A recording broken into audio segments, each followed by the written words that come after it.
Hey Overcomers, I hope you're all having an amazing day. Today I want to read to you from Neville Goddard's book, The Power of Awareness. And today's message is You Are the Operant Power.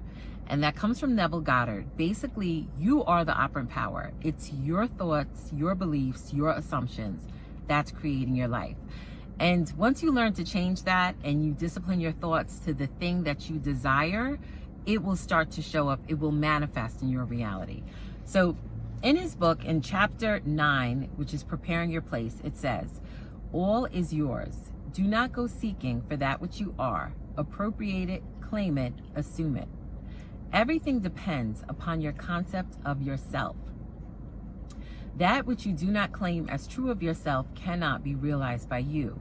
The promise is, whosoever hath, to him it shall be given, and he shall have more abundance. But whosoever hath not, from him shall be taken away even that which he seemeth to have. Hold fast in your imagination to all that is lovely and of good report, for the lovely and the good are essential in your life if it is to be worthwhile. Assume it. You do this by imagining that you already are what you want to be and already have what you want to have. As a man thinketh in his heart, so is he. And that's from Proverbs 23:7.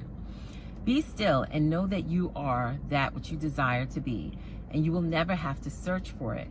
In spite of your appearance of freedom of action, you obey, as everything else does, the law of assumption.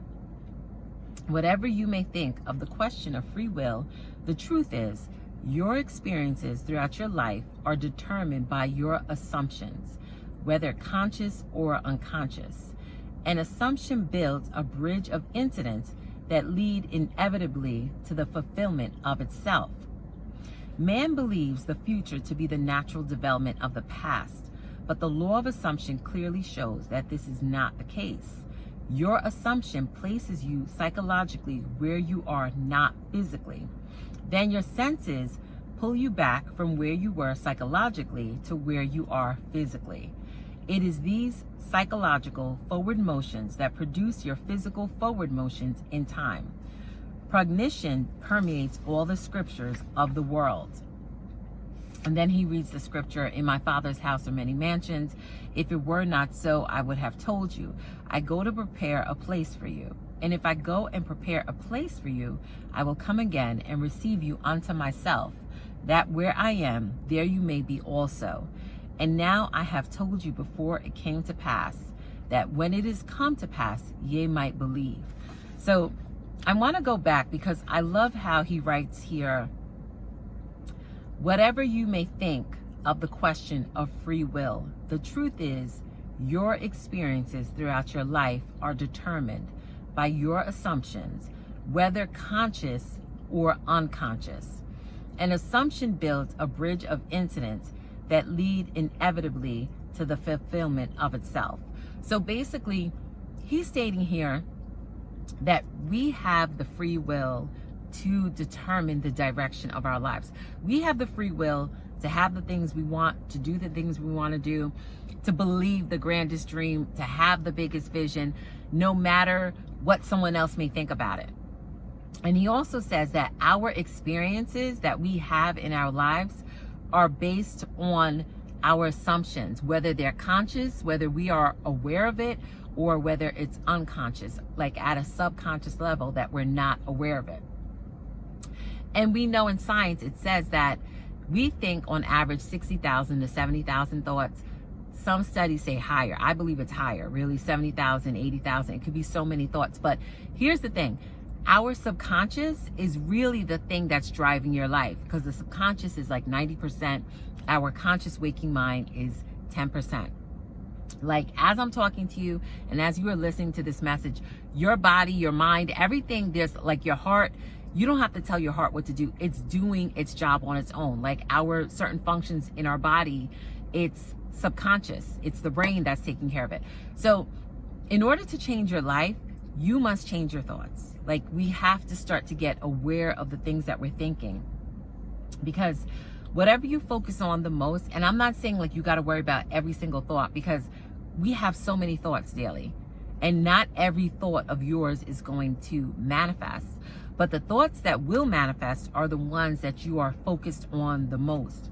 And that's why he says, like, our experiences, our assumptions, it builds a bridge of incidents that lead inevitably to the fulfillment of itself. So even though sometimes you may be believing for something, and it may seem like, oh my goodness, this is taking so long, it's taking so much time, the time has passed. And it may look like it's not happening. But according to Neville Goddard, you may be on your bridge of incidents.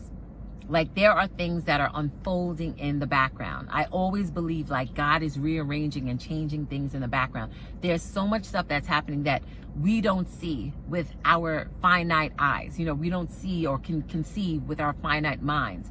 But there's always motion happening. There's always something that is bringing you to your manifestation, bringing you to that desire, bringing you to see that vision fulfilled. But it's up to us to keep speaking. This is why I encourage you to keep speaking life to that dream, to your vision. Keep speaking life no matter what is happening around you. And this is why he also talks about disregarding your senses, because in the 3D, when we're in this life and you're living life, and sometimes challenges come up, there's certain situations and you may be frustrated and you may be like, oh my goodness, how is this going to happen? When is it going to happen? It doesn't look like it's happening. That's the time for you to be more rooted in your faith, to, really stand in your faith, stand in your conviction of the thing that you're believing. Because as you persist in your new thoughts, your new beliefs, renewing your mind daily, as I tell you, it's constant. It's an everyday thing. This is why every day I talk to you about this, because it's a daily discipline. It's something that we have to incorporate in our lives if we want to see certain changes. If we want to see our dream, our vision manifest, for it to come to pass, you have to renew your mind daily. Okay? And that starts with your words and your thoughts. And the things that we think about the most, you know what that is. You and God know what that is. The thing that you think about the most, that is going to be expressed. It's going to show up some way, somehow. Okay? For example, I think I shared this several videos back. Sunflowers. It's a daily manifestation for me. I just said, I think now it's over a year. I said, I want to see sunflowers daily. It's my favorite flower ever. Somehow, some way, it always manifests. I can go into a store and a woman may have a purse and it's sunflowers. The other day, I had to walk into a store and the woman had a sunflower dress. Sometimes it's a painting in the background. And then now, because people know that I love sunflowers, I have people text me pictures or, send me a message with a sunflower because they know that's my favorite flower. So it manifests. Another thing, there are two things that I've shared with you that I'm believing for, and I haven't spoke on the details because I know when God unfolds it, when God reveals it and it fully manifests, and I believe I'm on my bridge right now of incidents, as Neville Goddard talks about, the testimony is going to be awesome.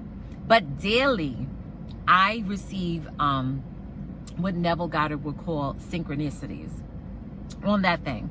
I see reminders of it. So it's okay, it's a reminder to me that my thoughts are creating, that I'm seeing something that is similar to that, okay, to remind me yes, okay, your prayer, your desire, your vision has been heard. It's now your job to keep believing until it manifests. And I know people ask how often do I have to say affirmations or keep visualizing and keep speaking to that vision? You keep doing it. You don't let up until it shows up. Until you have your full manifestation, the thing has showed up in its entirety, that vision, that dream, that goal, that thing that you want, until it fully manifests, that's when you can let up on it. But until then, I would say keep speaking to it. And I'm not saying it has to be all day long, because we live busy lives. Everybody's busy. You all have a lot of things to do. I thank you so much for being here, taking time out of your day. I do not take that for granted. You being here, the new subscribers, thank you so much. The people that have been here from the beginning, I appreciate each and every one of you. And I just want to see you all living an amazing life. Okay? Your amazing life beyond your wildest dreams. the vision that God has given you. I want to see it manifest in your life. So here's the thing. You don't have to speak to your vision all day long. We're tremendously busy. But I would encourage you, okay? I would encourage you to, when it comes to mind, that's the time you need to speak to it, okay? When the idea drops in your mind, when you think of it, when your thoughts go towards it, that's the time to speak towards it. That's the time to visualize. If you have time to script it out, affirm, whatever you have to do. So I hope this encouraged you today, for you to understand, to stand in your power, stand in your God-given power, because as Neville Goddard said, you are the operant power. Thank you for being here. Always be an overcomer.